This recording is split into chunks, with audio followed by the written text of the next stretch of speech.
Amigos, buenas tardes. Estamos entonces en una nueva transmisión aquí en nuestro canal de Shared Networking Experience. Mi nombre es Héctor Navarrete, soy presidente y fundador de Shared Networking y en esta ocasión vamos a compartir con ustedes con dos de nuestros miembros.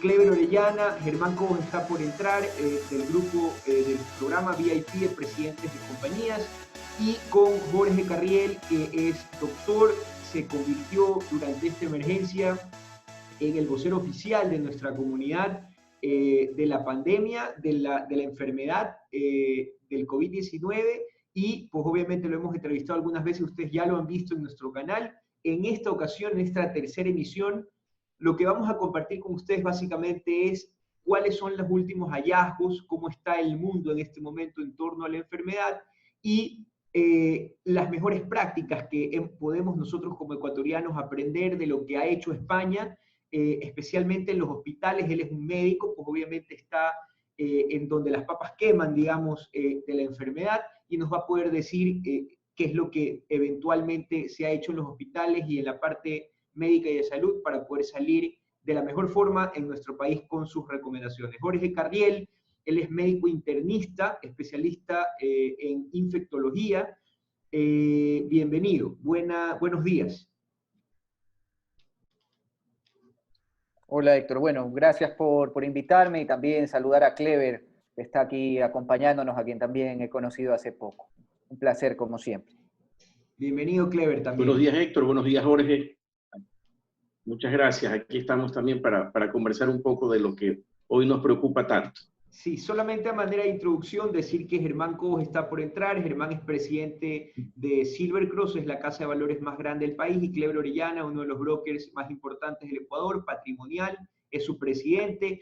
Esta modalidad de entrevistas, foro, las estamos implementando desde este momento, desde hoy.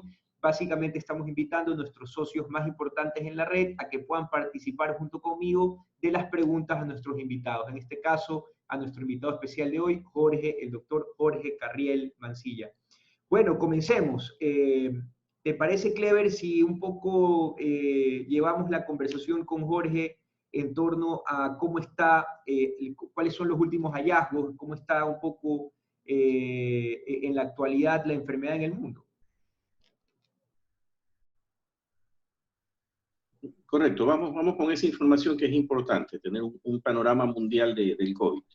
Muy bien. Nos querías compartir pantalla, me parece, hace un momento, Jorge, y mostrarnos unos números. Sí, de pronto comenzamos por ahí. Pues yo un poco por el tiempo no he podido preparar una presentación como tal, pero sí quería enseñarles algunos datos que pues quizás nos dan un panorama más amplio de qué es lo que está pasando sobre el COVID, ¿no? Esta es la página de la Universidad y el Hospital Johns Hopkins de los Estados Unidos. Esta es una página que se actualiza prácticamente en tiempo real sobre el número de casos en el mundo de coronavirus. Y pues como vemos aquí, el total de casos es casi de 3,5 millones de pacientes en el mundo. Tenemos a Estados Unidos a la cabeza con más de 1 millón. El segundo país en seguirle es España. Y luego tenemos países como Alemania, etcétera, etcétera. Y el tercer país en número de casos a nivel de Sudamérica, luego de Brasil y luego de Perú, es Ecuador, que tiene cerca de 27,000 casos. A fecha de hoy hay casi 240,000 muertes, decesos por esta enfermedad. Y en Ecuador puntualmente,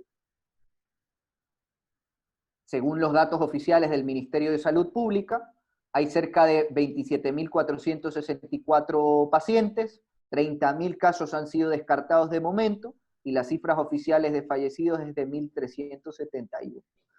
La pandemia del COVID de momento a nivel mundial, la impresión que está dando a nivel mundial es que aunque ya el repunte de casos no es tan importante como ha sido en días anteriores, pues todavía hay un número importante de casos a nivel mundial. La Organización Mundial de la Salud insiste en que las medidas de confinamiento, de aislamiento, se tienen que intentar mantener todo lo posible, pese pues a la necesidad que existe desde el punto de vista social y económico de los países para reiniciar una vida lo más normal posible. De ahí que pues varios países, entre los que se encuentran Ecuador y España, hayan iniciado una fase de desescalada de este aislamiento. Cada país, cada región, yo diría, está adoptando una medida distinta. Esto hasta cierto punto es lo más correcto, porque pues las medidas de desaislamiento tienen que ir de la mano de la epidemiología local de cada región. Y hemos visto dentro de Ecuador que no es lo mismo o no hay el mismo número de casos en Guayaquil o en Guayas que el que hay en Santo Domingo o el que puede haber en Sucumbíos, por poner un ejemplo. Entonces, hay que establecer políticas locales de desaislamiento para hacerlo de la forma más correcta. ¿Cuál es el problema de esto a día de hoy? Que no hay suficientes tests en el mundo, especialmente en los países que han sido muy golpeados por esta enfermedad, como en el caso de Ecuador y de España. No hay suficientes tests para poder establecer el número de contagios. Y el problema es que no solo contagian los pacientes o las personas que tienen síntomas, sino que, como ya hemos dicho anteriormente, los pacientes los pacientes asintomáticos, es decir, los pacientes que no tienen síntomas, también son capaces de transmitir la enfermedad. Entonces, hay que empezar a establecer una estrategia en la cual se pueda hacer test sobre estos pacientes asintomáticos. El test que se debe hacer en estos pacientes o en estas personas es el exudado nasofaríngeo, el hisopado que detecta el material genético del virus. Y, por otro lado, en los pacientes... Sí, perdón que te interrumpa. El hisopado al que te refieres no es una prueba de sangre, solamente el hisopo en la nariz, nada más, ¿verdad? Eso es, eso es. ¿La efectividad de ese examen cuál es? Cuando hablas de efectividad en las pruebas diagnósticas, las pruebas diagnósticas médicas, nos referimos a 4 parámetros. A la sensibilidad que tiene una prueba. La sensibilidad de una prueba es la capacidad de diagnosticar a todos los positivos y también puede incluir esa positividad algún caso falso negativo. Pero es la capacidad que tiene esa prueba para incluir a todos los positivos. Tenemos la especificidad, que es la capacidad que tiene la prueba para confirmar correctamente ese positivo y descartar un negativo.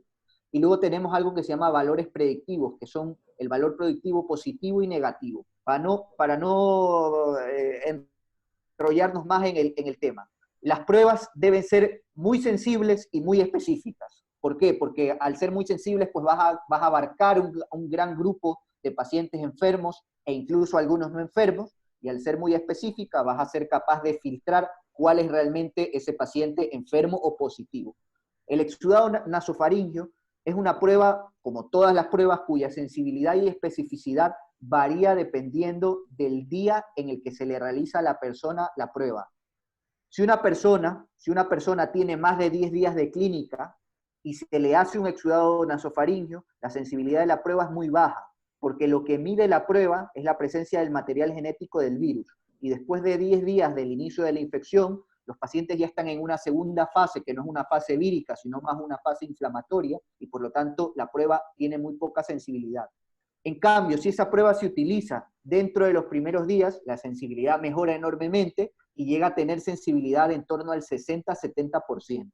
Es decir, no es una prueba que sea enormemente sensible, pero es la prueba que se ha utilizado y es la prueba que además permite detectar los casos asintomáticos, porque al detectar el material genético en una persona que no tiene síntomas, te da la posibilidad de saber si tiene o no tiene el virus.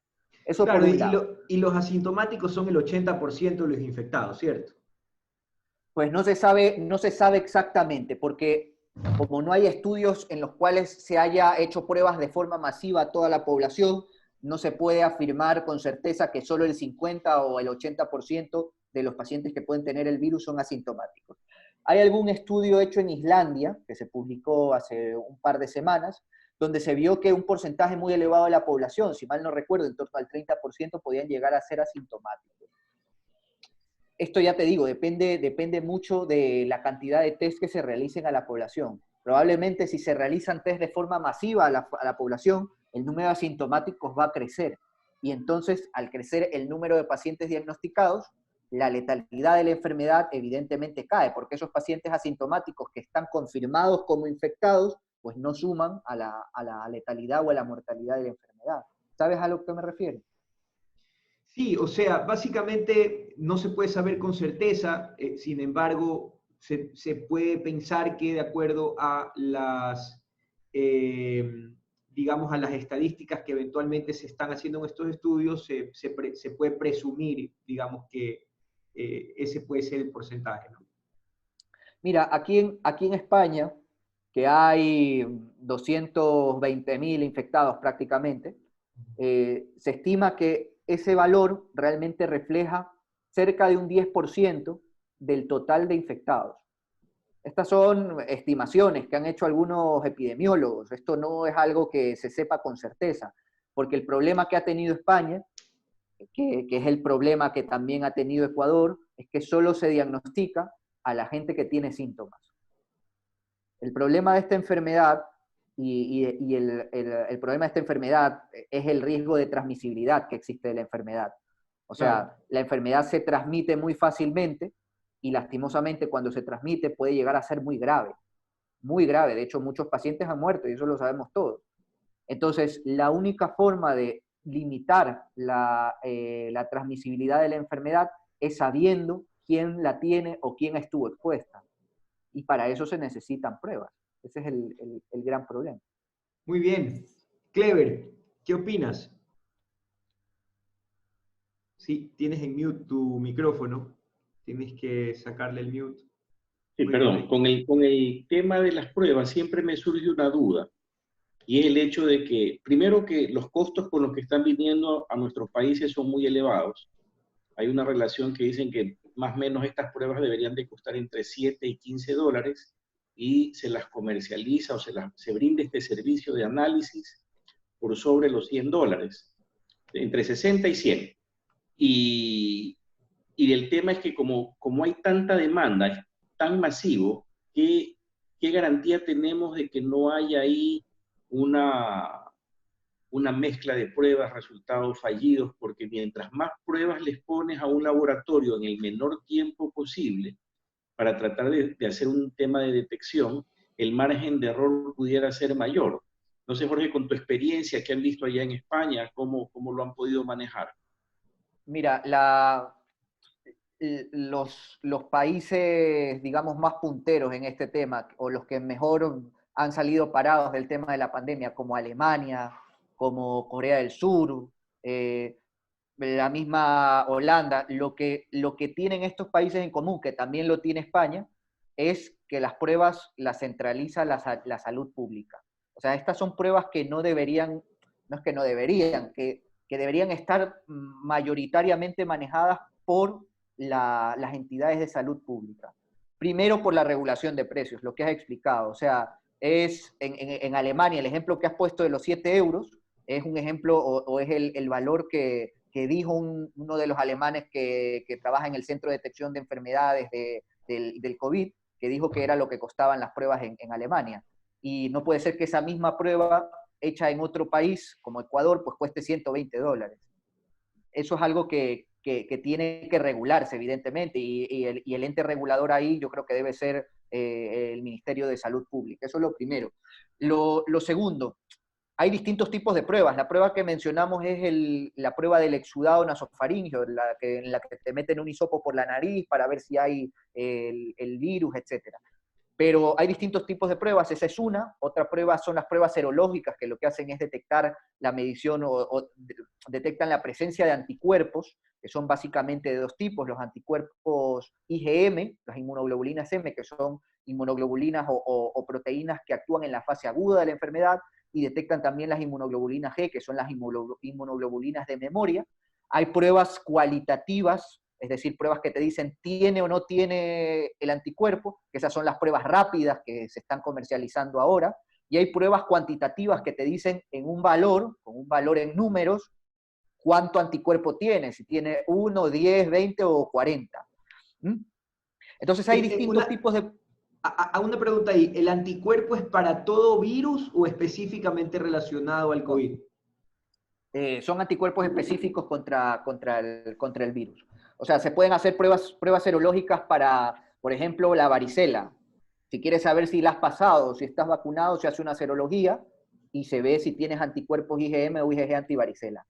Y tú Entonces puedes lo mismo sucede saber, con el COVID. en esta misma prueba si es que alguien tuvo COVID y que, por ejemplo, fue asintomático. Claro, para eso sirven las pruebas justamente. Sirven, Ya. sirven para dos cosas, para diagnosticar a un paciente en la fase aguda, muy aguda no, pero en la fase subaguda, a partir de los 7-10 días, se sabe que esas pruebas comienzan a tener una buena sensibilidad porque ya se comienzan a generar anticuerpos. Y de hecho, a partir del 10.º día, las pruebas alcanzan una sensibilidad casi del 90%. Entonces, esas son pruebas que se pueden utilizar para eso, para diagnosticar un paciente en esa fase 2-3 de la enfermedad y que también servirían para saber si alguien ha pasado la infección. Muy bien. Dentro de esta prueba que con Clever comentábamos, no sé si Clever nos está escuchando, parece que algo pasó con su cámara, pero habíamos comentado que esta es una prueba que vale $60 en Guayaquil, en Interlab, y que te la toman a domicilio, parece que el domicilio cuesta unos $7-8 más. ¿Esta prueba podría llegar a ser más económica de este valor? Es decir, ¿los reactivos que se utilizan podrían llegar a ser masivos o es una prueba que ya definitivamente es cara por sus componentes? Ese es el ejemplo que ha puesto Clever justamente. En Alemania, uno de los médicos que hace estas pruebas, esto lo leí en alguna entrevista, esto no es una información científica, digamos, fiable, pero en Alemania el valor promedio de la prueba es en torno a los 7 euros. La misma prueba del exudado que estamos hablando, ¿sabes? O sea, eso es lo que más o menos cuestan los reactivos. Más importante que el valor de los reactivos es la maquinaria y el conocimiento de un experto que pueda realizar la prueba de forma fiable. Entonces, realmente lo que más cuesta al realizar la prueba es eso. Por eso, estas pruebas deberían estar centralizadas en la salud pública. La salud pública de los países debería tener expertos y máquinas suficientes para poder realizar estas pruebas y simplemente pagar lo que cuestan los reactivos. Jorge, pero en el tema de Ecuador, la parte preocupante, porque tú hablabas de países como Alemania, Holanda, que obviamente su salud pública y las prestaciones médicas que ofrece el gobierno a sus ciudadanos tienen un nivel que difiere mucho del de nuestros países. Acá hablemos de que mucho antes de que hubiera un COVID, ya se hablaba de que la seguridad social y sobre todo la capacidad de hospitales en Ecuador era deficiente para la población, tanto así que en una presidencia anterior se invitó a todo el aparataje de hospitalario privado a participar brindándole servicio médico a los afiliados del Seguro Social, porque la parte del gobierno, del Ministerio de Salud, con las camas que pueden ofrecer es insuficiente, y el tema de compras, de manejo, de licitaciones, de comprar las cosas de manera adecuada, apropiada y a tiempo, y peor aún un conteo y una información tabulada de todos estos resultados. Imagínate, los centramos en el Ministerio de Salud, pero para esto tiene que haber un proceso de transformación en el Ministerio de Salud para que sea el ente adecuado. Tienes toda la razón, Clever. Mira, otro de los datos que yo quería compartirles era este. Estos son datos del Banco Mundial. Y aquí lo que nos presentan son las camas hospitalarias por cada 1.000 personas, ¿no? El hecho de tener más camas hospitalarias, pues evidentemente te hace pensar que la capacidad sanitaria pública que tiene ese país, pues es mejor que el que tiene menos camas hospitalarias. O sea, si un paciente necesita ingresar en un hospital, pues va a tener más opciones o más posibilidad de ingresar que en un país que tiene menos, ¿no? Entonces, por poner un ejemplo, Alemania tiene 8,3 camas hospitalarias por cada 1.000 habitantes. Esto es un dato del año 2013 según el Banco Mundial. Y si buscamos Colombia, por ejemplo, tiene 1,5 camas. Si buscamos Cuba, que es un país pues, con sus particularidades, tiene 5,2. Y cuando vemos Ecuador, tiene 1,5. O sea, tenemos casi 7 camas menos por 1.000 habitantes que Alemania. Mira cuántas tiene España. 3 camas por cada 1.000 habitantes. Aquí la recomendación que establece la Organización Mundial de la Salud es que más o menos existan entre 2,5 camas por cada 1.000 habitantes. Nosotros estamos por debajo de ese valor. Y en el caso de los médicos, por cada 1.000 habitantes también, Alemania tiene 4,1 médicos por cada 1000 habitantes.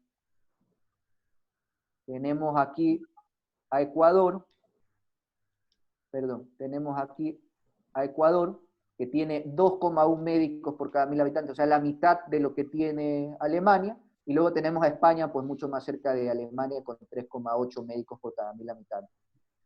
Y si nos fijamos en el número de enfermeras, pues ya esto es escandaloso.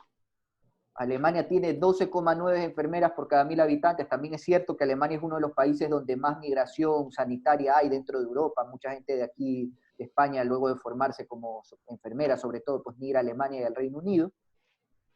Luego tienes Ecuador, que tiene 2,5 enfermeras. Recordemos que Alemania tenía 12,9. Dinamarca tiene España, 17 enfermeras por cada 1000 habitantes. Y luego tenemos a España, que tiene 5,3.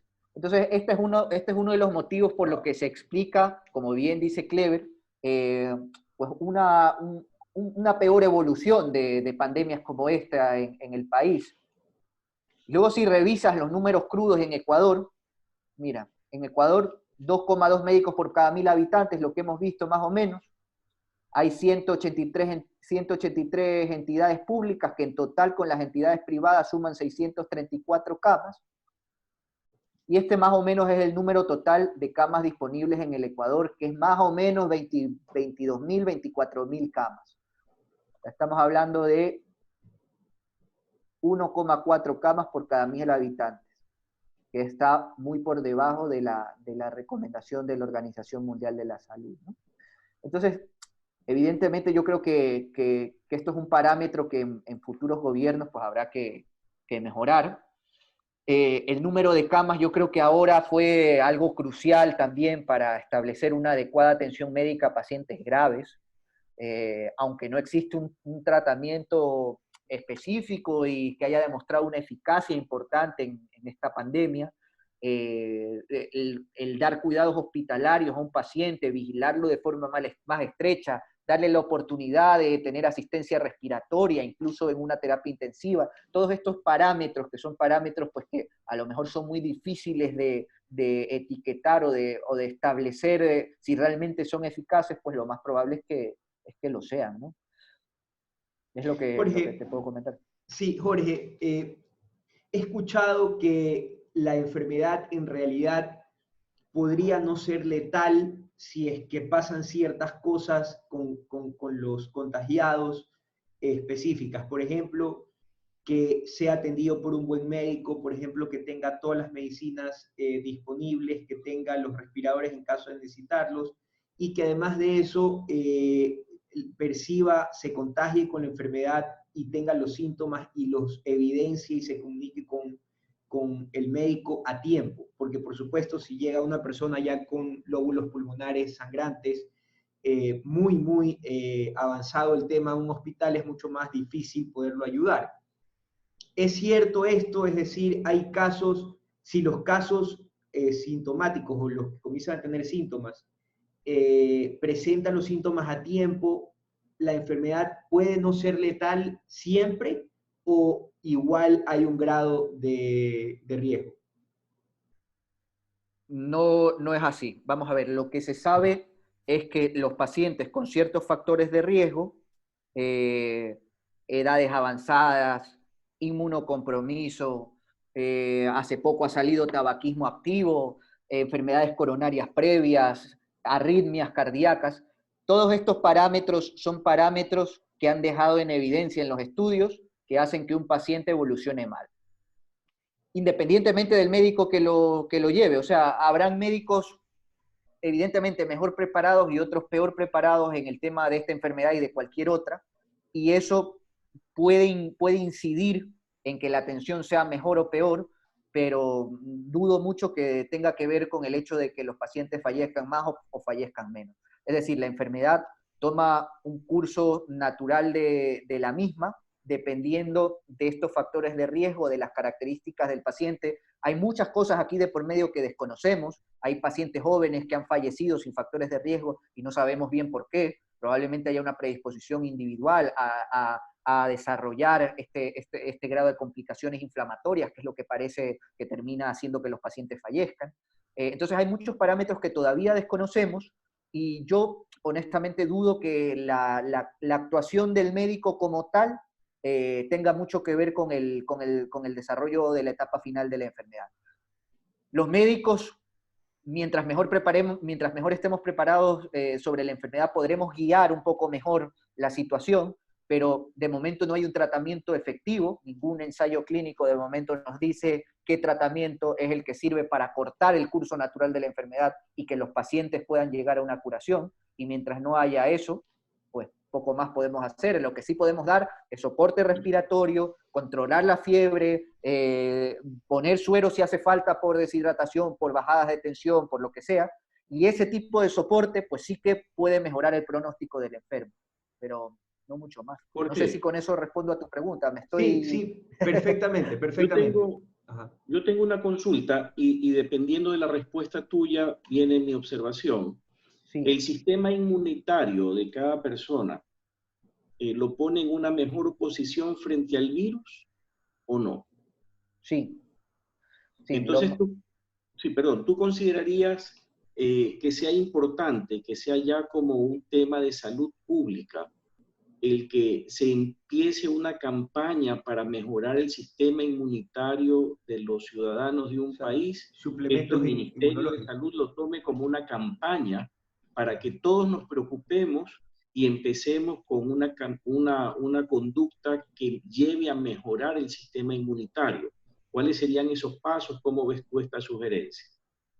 A ver, primero tendríamos que saber qué es lo que mejora el sistema inmunitario. Entonces, no sabemos, a ver, se sabe que durante el desarrollo, por ejemplo, la exposición a múltiples gérmenes te puede volver más fuerte, por así decirlo, el sistema inmunitario, y también la alimentación adecuada pues hace que tengas un sistema inmunitario adecuado.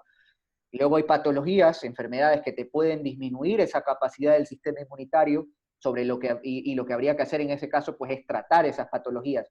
Pero no existe, digamos, un fármaco, un remedio, un protocolo, una guía que te diga, mire, usted para mejorar el sistema inmunitario tiene que hacer esto. Por eso no existe una política a nivel mundial que diga que hay que mejorar el sistema inmunitario. Evidentemente, mientras una mejor inmunidad, mientras tengamos una inmunidad más resistente, pues esto puede hacer o puede evitar que la enfermedad evolucione mal, pero no hay una medida conocida al menos que permita lograr esto. Por eso, perdón, antes de que termine la idea, por eso las políticas sanitarias mundiales van dirigidas a la prevención en el sentido de evitar la exposición al virus, bloquear con métodos de barrera como la mascarilla, como los guantes, como el lavado de manos, evitar el contagio del virus. Esos son los únicos métodos que de momento se conocen efectivos. Es decir, Jorge, doctor, específicamente, si yo me tomo el BIRM y todas estas cosas que supuestamente ayudan al sistema inmune, si yo mejoro la dieta y no tomo tanta azúcar porque dicen que el azúcar es inflamatoria, si yo dejo de tomar Coca-Cola, si yo hago sonoterapias, nada de estas cosas en realidad previenen la enfermedad. Ninguna. Mira, te voy a poner un ejemplo, que esto la gente que no es médico no lo sabe.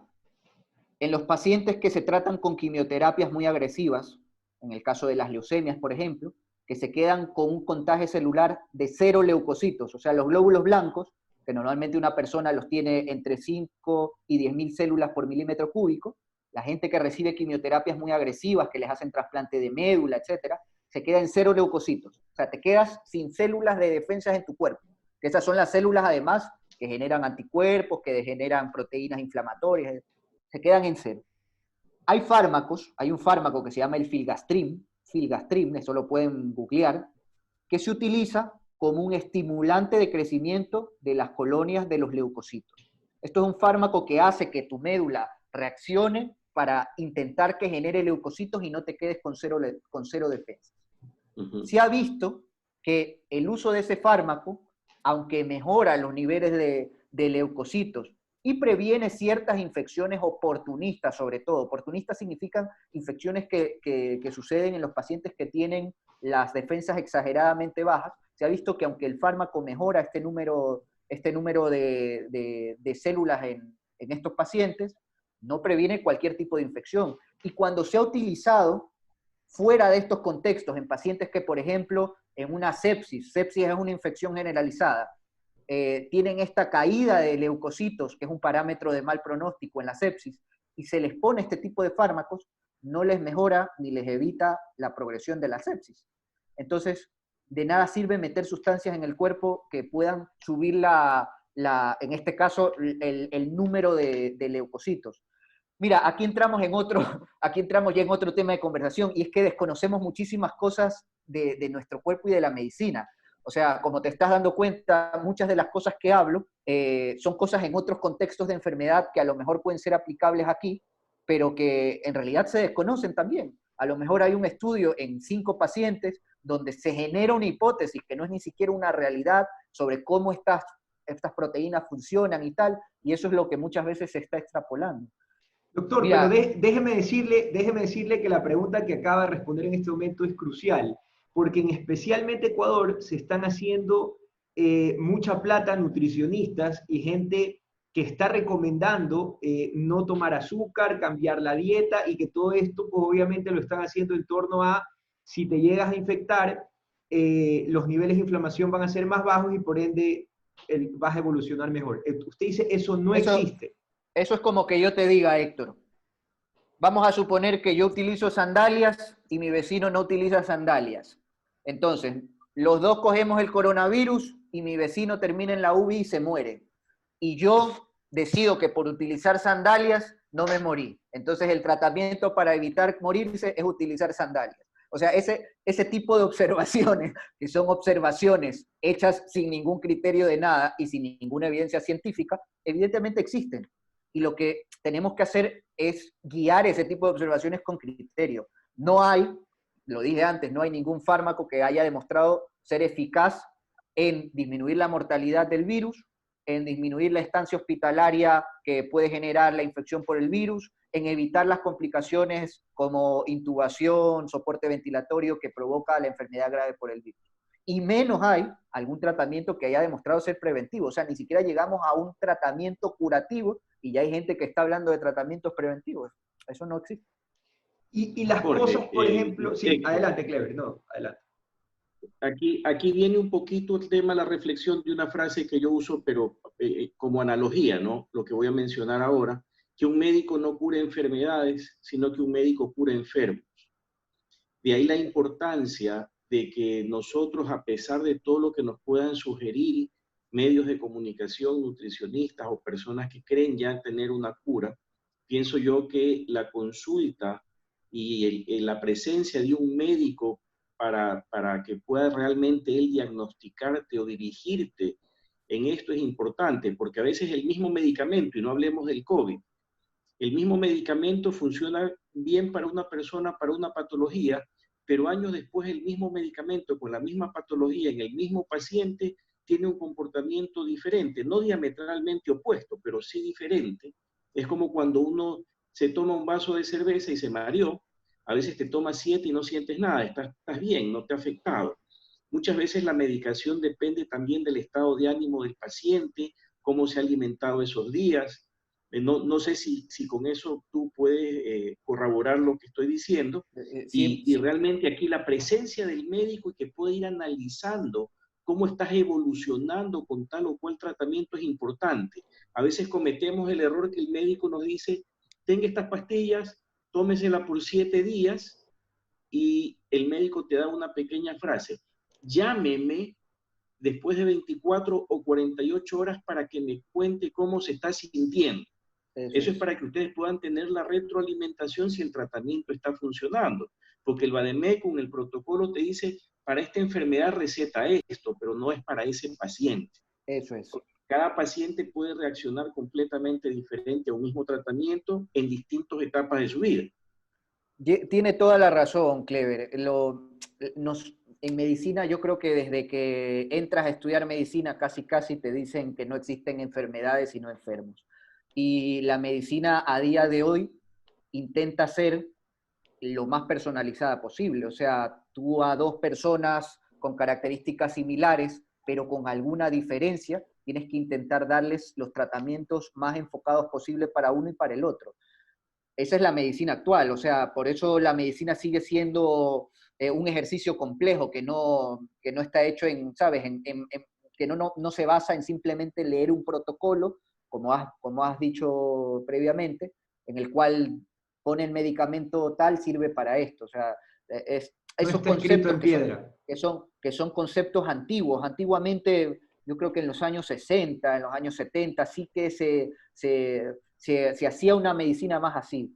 Ya en los últimos años, por lo menos en países donde hay medicina más puntera, esto no pasa. La medicina es personalizada casi 100%. O sea, podemos utilizar en el mismo grupo de enfermos, por así decirlo, un fármaco, pero intentamos individualizar todo lo posible los parámetros. Yo estaba un poco, cuando Clever entró en la pregunta, queriéndote puntualizar, y las cosas naturales, por supuesto no fármacos preventivos, pero eh, muchos están diciendo que el agua de hierba luisa, los calores, que supuestamente el virus, si tú no estás en aire acondicionado y estás en mucho calor o si haces ejercicio, eso evita que el virus entre al organismo. Que, por ejemplo, te pongas Vivaporú en las fosas nasales evita que también el virus entre por las fosas nasales. O sea, todas estas cosas son leyendas urbanas según lo que yo entiendo, ¿cierto? A ver, lo que te he dicho antes, no hay ningún tratamiento preventivo, alguna medida preventiva que no sea las que se han comentado de forma general, las medidas de mascarilla, etcétera, que evitan el contagio. No hay ninguna otra medida preventiva que haya demostrado ser eficaz. Eso es lo primero. Y lo segundo, el tema de los fármacos, no fármacos, ¿cómo los has llamado? Los medicamentos Naturales. naturales. Ajá. Medicamentos naturales. Mira, hay que saber una cosa, nada de lo que tú metes a tu cuerpo, ni siquiera el agua, deja de tener un efecto adverso. Tú cuando bebes agua, generas un efecto deseado, que es hidratarte, pero generas también un efecto adverso, que puede ser, por ejemplo, el agua puede estar sobrecargada de algún electrolito y sobrecargas a tu cuerpo del electrolito. Si tú ya estás en un estado de sobrehidratación y metes más agua, el agua se te comienza a acumular en los pulmones, se te comienza a acumular en terceros espacios y eso te puede llegar a provocar incluso la muerte por bajadas del sodio, de otros electrolitos. Entonces, yo siempre comento lo del agua porque nada de lo que metes al cuerpo es inocuo y evidentemente los fármacos naturistas que dicen ser naturales y que evidentemente pueden ser naturales porque provienen de una planta o provienen de alguna sustancia natural, no dejan de tener efecto adverso también. O sea, la gran mayoría de fármacos que se utilizan en medicina provienen de plantas. Lo que sucede es que se han estudiado y se sabe el efecto adverso. Hace varios años se publicó un editorial en una revista médica de bastante renombre sobre el uso del Herbalife en algunos pacientes en los Estados Unidos. Herbalife es un complemento, un Complemento complemento alimenticio. alimenticio que Ajá. supuestamente sirve para dar Como Omnilife, vigorosidad, estar más cosas. alerta. Correcto. Pues en ese editorial lo que se mencionaba era una serie de casos de personas que habían tomado Herbalife y habían desarrollado hepatitis tóxica. Entonces, la hepatitis tóxica por Herbalife está demostrada y además es un fármaco, o bueno, un medicamento natural o una sustancia natural que está prohibida en países como Estados Unidos. Entonces, todo lo que metas a tu cuerpo, todo lo que metas a tu cuerpo tiene un efecto adverso. La Probablemente vitamina meter C un agua de tampoco, hierba ¿cierto? luisa, o sea, tomarte un agua de hierba luisa no. Vitamina C hay debate sobre la vitamina C, porque hay algunos estudios que dicen que las megadosis de vitamina C, o sea, las dosis intravenosas altísimas, en algunos pacientes que han tenido infecciones por gripe o algunas otras infecciones víricas, puede tener un efecto favorable en cuanto a disminuir la progresión de la enfermedad. Luego hay otros estudios en los que parece que no sirve de absolutamente nada. Entonces, bueno, tomar vitamina C probablemente no tenga tanto efecto adverso, pero algunas personas que pueden hacer cálculos renales y les empiezan a dar vitamina C, pues pueden comenzar a hacer a tener problemas urinarios por esto. Pero digamos, usted no tomaría vitamina C para evitarse contagiar. No, Usted yo como lo que médico. hago, mira, hermano, yo lo que hago desde el primer día que estoy en el hospital viendo pacientes con esto es protegerme bien, o sea, ¿Cómo? utilizar mascarilla. En el hospital, mascarilla, gorro, mascarilla, gorro, gafas, un traje de protección especial, por debajo el traje de médico, que cuando termino el turno lo dejo en el mismo hospital para que se lave. Eso es otro dato que, por ejemplo, allá los hospitales no hacen. Aquí los hospitales nos dan el traje médico y después de utilizarlo ese día tú o lo desechas, porque muchos son desechables, o lo echas a lavar a la lavandería y ya ellos se encargan de desinfectarlo. Y además calzas para los zapatos, para evitar también que los zapatos se contaminen. Y luego utilizar guantes y evitar, mientras estoy vestido con estos trajes, evitar utilizar el móvil, porque el móvil se va a contaminar, evitar tocarme las pocas partes que pueda tener desprotegidas de la cara. Y hasta el momento no me he infectado yo, y de mis compañeros muy pocos se han infectado. Aunque bueno, también debo decir que España es uno de los países con mayor tasa de infectados del personal sanitario, ¿eh? Muy bien, muy bien. Clever, ¿qué opinas del tema? ¿Tienes alguna... Sí, pienso que a lo que nos está llevando esta pandemia es a que manejemos normas de aseo, de profilaxis, protocolos de limpieza mucho más exhaustivos y de preocupación que antes, hasta que nuestros organismos empiecen a generar las suficientes defensas, hay esa inmunidad de rebaño, y este virus también pase a ser como lo fue el polio, la varicela, la viruela, que en su momento pues generaron tantas desgracias en el mundo y en las familias, podamos ya inmunizarnos y el mismo cuerpo, la misma naturaleza nos dé las herramientas para poderlo enfrentar. Hasta eso pues hay que cuidarse mucho, hay que mantener normas de higiene muy elevadas y estar atento a cualquier síntoma, y lo peor que uno puede hacer es automedicarse, creer que algún chamán por ahí te va a dar la solución mágica, y acudir a tu médico, como lo hiciste tú, como lo hice yo,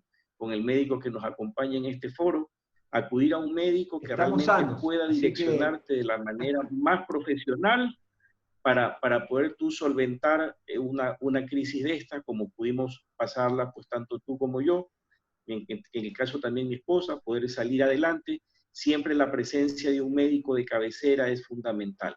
No automedicarse, no creer que Google es tu médico de cabecera, sino que debes de acudir a un profesional para que tengas todas las garantías necesarias de tu tratamiento. muy bien. Dos o tres preguntas y con estas terminamos, mi querido Jorge. Sí, hermano. Los medicamentos que están funcionando, ¿hay algún hallazgo nuevo, alguna cosa? Luego me gustaría preguntarte sobre tu estimación en el tiempo en el que podrían estar ya las vacunas listas. Comencemos por los medicamentos. Hasta ahora solo la hidroxicloroquina y la citromicina son los únicos medicamentos, ¿o hay otros más aprobados? A ver, la hidroxicloroquina y la citromicina no son fármacos eficaces para tratar la infección. O sea, lo que se sabe es lo mismo que se supo atrás con estos estudios en los que se veía que el aclaramiento viral en las personas parecía disminuir con el uso de estos fármacos, pero no han demostrado en ningún estudio grande, con cientos de pacientes y en varios centros hospitalarios, que sean eficaces para disminuir la mortalidad, para disminuir la estancia hospitalaria. No han demostrado nada. Lo que pasa es que son los únicos que, digamos, algo han demostrado, pero no llegan a ser eficaces. Entonces, eso hay que tener mucho cuidado. Y luego el fármaco que parecía que era el que iba a tener una mayor eficacia para tratar a estos pacientes, que es el remdesivir. El remdesivir es un antiviral que lo inventaron a raíz de la crisis del ébola, o sea, realmente es un fármaco creado para el ébola, que se vio que in vitro tenía actividad sobre el SARS-CoV-2, sobre el virus el coronavirus actual, ¿no? Y hace unos días se ha publicado un estudio chino en cerca de 300 pacientes, en los que se vio que el fármaco no era eficaz ni para disminuir la mortalidad ni para disminuir el tiempo de estancia hospitalaria.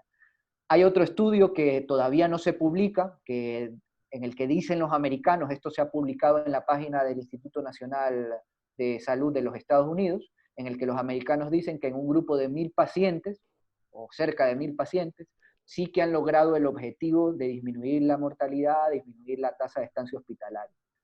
Esto habrá que verlo cuando se publique el estudio. Un estudio de 300 pacientes sobre un fármaco ya es bastante representativo como para podernos decir si va a funcionar o no. Entonces, pues habrá que esperar el otro estudio para ver si realmente funciona. Es decir, Y no hay más novedades. no hay nada confirmado, todo es, digamos, estudios. Nada, no hay nada todavía, no, o sea, no hay ningún estudio grande, serio, en varios centros del mundo que nos diga que un fármaco determinado sirve para tratar esta enfermedad. Cuando me refiero a tratar, me refiero a que demuestre con algún objetivo clínico duro que funcione. Objetivos clínicos duros como, por ejemplo, disminuir mortalidad, disminuir estancia hospitalaria, disminuir necesidad de ventilación mecánica, disminuir riesgo de complicaciones. O sea, no existe, ese fármaco a día de hoy no existe. Muy bien. ¿Y la vacuna, cómo la ve usted? ¿Hay indicios de que en algún momento pueda haber una vacuna? ¿Más o menos en qué tiempo? ¿Qué opina? Se ha hablado de que la Universidad de Oxford ha desarrollado una vacuna que se va a empezar a probar, ya se ha empezado a probar en seres humanos, y me parece que los Estados Unidos también tiene alguna vacuna que han empezado a probar en seres humanos. El problema es que la vacuna, para demostrar eficacia, pues los estudios en los que se utilizan vacunas para demostrar eficacia van a necesitar mucho tiempo. Entonces yo calculo que antes de 12, incluso 18 meses, no vamos a tener una vacuna disponible para... Sí. Si realmente la inmunidad generada por la vacuna sirve, pues hay que esperar un periodo de al menos 6 meses. Muy bien. Muy bien, doctor Jorge Carriel, ha sido un placer poder compartir con usted. Muchas gracias por compartir sus conocimientos, ponernos al día de todo lo que está pasando en torno al virus. Y bueno, unas últimas palabras para nuestra audiencia, doctor. Héctor, nada, agradecerte por la invitación nuevamente. Sabes que pues, cuando necesites estoy ahí para poder informar al respecto. Espero que la información que haya podido dar le sirva a la mayoría de tu comunidad. Muchísimas gracias, Jorge Carriel. Entonces, Mancilla, con ustedes. Doctor, bendiciones, que todo esté bien en casa y que sus talentos y sus dones le sigan permitiendo ayudar a mucha más gente a salir de esta enfermedad. Un fuerte abrazo y muchísimo gusto de poderlo ver. Hasta una próxima transmisión con todos. Recuerden suscribirse a este canal para notificaciones gratuitas de más contenido. Un fuerte abrazo. Bye, bye. Chao.